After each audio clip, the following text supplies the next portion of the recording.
तुम्हारी परीक्षा है, घर में रह करके और भगवान का भजन करो, यही परीक्षा है। और कलयुग तो खुद कहता है, कलयुग खुद कहता है, क्या कहता है कलयुग? कलयुग कहता है मेरे भाई बहन कि मेरे कलयुग में, और हमारे 4 युग है ना, सतयुग, त्रेता, द्वापर और कलयुग, ये 4 युग हैं।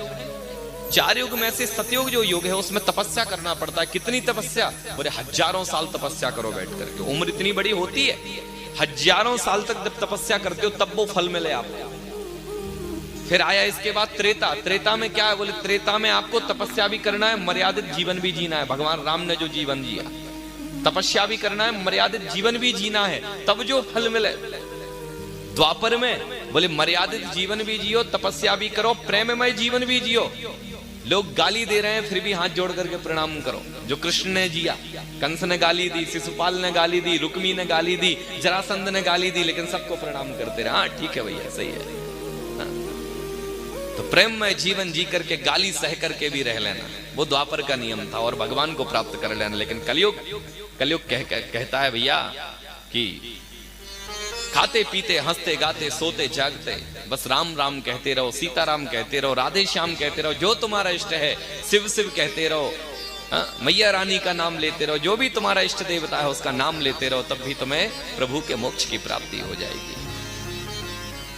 कलयुग केवल नाम आधारा, सुमिर सुमिर नर उतर ही पारा। कलयुग का प्रताप है, लेकिन हम वो भी ना कर पाए तो फिर हमसे कहा जाए तो हमसे बेस्ट तो जानवर है। अगर हम वहां भी विवेक ना लगा पाए तो हमसे बेस्ट फिर जानवर है। कम से कम वो अपना जिस लिए वो आया है वो कर तो रहा है।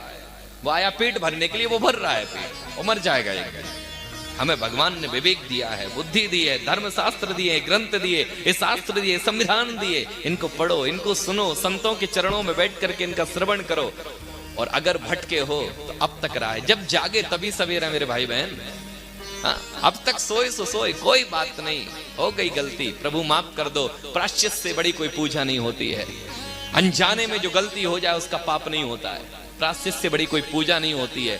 हो गया पाप सो हो गया, जो हो गया सो जाने दो प्रभु, अब माफ करो। लेकिन अब मैं 7 दिन बैठ करके, तटस्थ बैठ करके पूरी भागवतम को श्रवण करूंगा। और पूरी भागवत में जो भी आपके भक्ति के मार्ग हैं, जो आपके ज्ञान के मार्ग हैं, जो आपकी पूजा के मार्ग हैं, उनको मैं श्रवण करूंगा और उनको अपने जीवन में उतारूंगा। ये